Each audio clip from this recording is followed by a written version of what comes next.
I'm a Jewish American woman who served for 20 years in uniform and continue to serve in the United States Congress.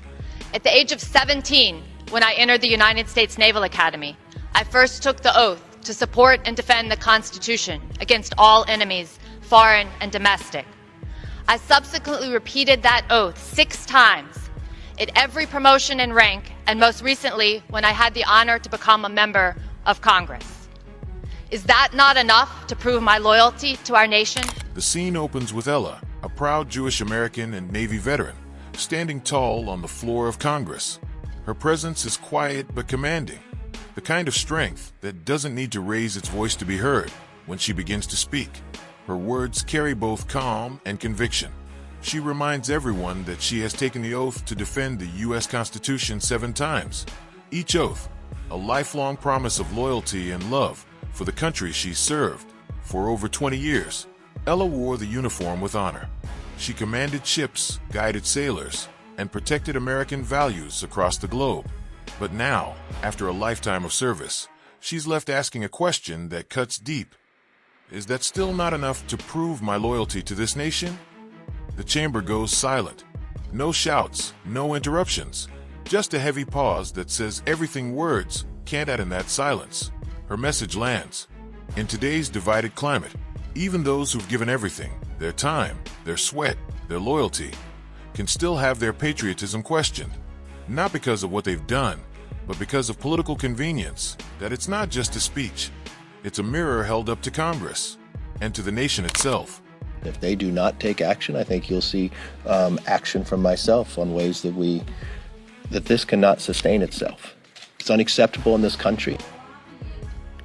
I deployed 6 times, serving in 6 ships in the Middle East and Western Pacific, working under challenging conditions while operating complex weapon systems, overseeing nuclear reactors, driving ships, and ultimately commanding a combat-ready unit of 400 sailors. Is that not enough to prove my loyalty to our nation? In the first 3 years my husband and I were married, we spent almost 2 years apart so that we could both serve at sea and deploy 3 times.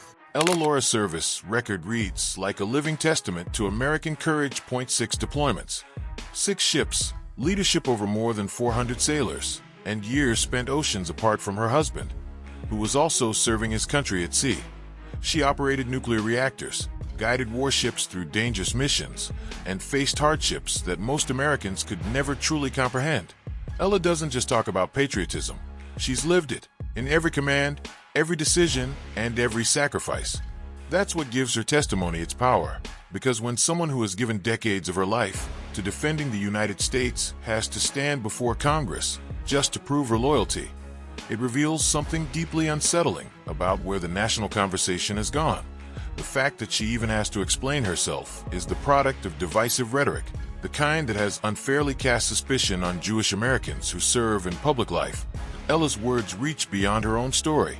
They speak for every soldier, sailor, and veteran who's ever worn the uniform, who's given their all, and still found their dedication questioned by voices that profit from division instead of unity. Her message is simple, but unforgettable. Patriotism isn't proven by politics. It's proven by service. Is that not enough to prove my loyalty to our nation? Am I to look back on my military career and the sacrifices it meant for my family and remain silent? And remain silent in the face of people questioning my loyalty to our country? I believe that I speak clearly for all fellow Jewish veterans that this echoes of language that has been used to marginalize and persecute the Jewish people for centuries. The recent accusations of dual loyalty call into question the equal footing of Jewish members in elected office and, by extension, all Jews living in America.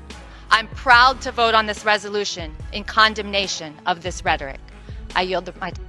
Then the screen shifts. News clips start to roll. Headlines flash. Tweets appear. Ilhan Omar's controversial comments, suggesting that support for Israel was driven by money, dominate every major outlet.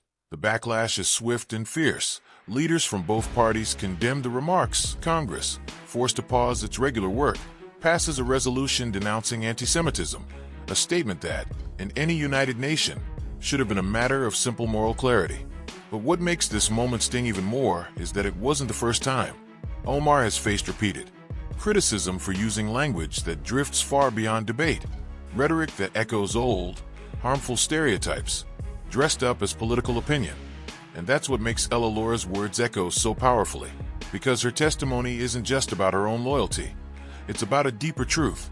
When prejudice hides behind politics, loyal Americans pay the price that Ella's voice cuts through the noise, reminding everyone that patriotism, respect, and fairness must always come before partisanship. That in her calm defiance, she restores something that's been missing in the national conversation: the belief that words from those in power can heal or divide, unite or destroy. Well, thank you, Mr. Speaker. Let's all be honest with each other. We are here today, right now, because of anti-Semitic rhetoric from one member of this chamber said again and again and again. I apparently am giving Rep. Omar more credit than the Speaker is, because I don't believe she is naive. I believe that she knows exactly what she's doing. It is an American value, by the way, to have reasonable, legitimate criticism of a government, whether it be the U.S. government, Israel, or any other government. It is not an American value, though, to be hurling anti-Semitic rhetoric. Anti-Semitism must be condemned unequivocally and emphatically. We have members of this chamber who associate with Louis Farrakhan, who says, quote, Hitler was a very great man. It's time to call out these statements for what they are. Ella Laura doesn't just defend herself. She teaches, with quiet authority. She explains that the accusation of dual loyalty isn't new. It's an ancient, poisonous idea, one that has haunted Jewish communities for centuries. From medieval Europe to modern politics, it's been used to isolate, discredit, and divide. Her voice doesn't tremble, but her words cut deep. She reminds everyone in that chamber, and everyone watching, that this kind of rhetoric has real consequences. It has fueled discrimination, exclusion, and even violence, and she's absolutely right. The false belief that Jewish Americans are somehow more loyal to another nation than their own isn't just wrong. It's dangerous. It undermines the very fabric of American values, where faith and identity should never be used as weapons of suspicion. That as her speech continues, something shifts, that it's no longer a personal defense. It's a lesson in history, humanity, and responsibility. Ella Laura doesn't seek praise. She doesn't seek pity. She stands there, steady and proud, defending the principles she has lived by: equality, respect, and truth. Principles that define not just her, but the nation she has devoted her life to protect. Pointed, bigoted, unreasonable, illegitimate, anti-Semitic. From New Jersey is recognized. Thank you, Mr. Speaker. As a Jewish member of Congress who lost family in the Holocaust and whose grandfather fought the Nazis, I need no reminder about our responsibility to confront bigotry, hatred, and intolerance wherever it is found. No matter how hard one tries, the allegation of dual loyalty simply does not constitute a legitimate opinion about foreign policy. It's a slur against Jews, it's indefensible, and it's deserving of the condemnation by everyone, every time. More than anything, it's offensive to question my loyalty or anyone's loyalty to the United States of America here, simply because I'm Jewish. The same way it was appalling to question President John Kennedy's loyalty to the United States because he was Catholic. Then, Representative Lee Zeldin takes the floor. From the moment he begins, his frustration is clear, but it's the controlled kind that comes from conviction, not anger. With measured determination, Zeldin delivers a message that lands with unmistakable force. If a Republican had said the same words as Ilhan Omar, he begins, they would have been condemned, censured, and stripped of every committee seat before the day was over. The chamber grows tense. Cameras zoom in. Everyone knows what he's saying, and what he's not. He continues, his tone unwavering.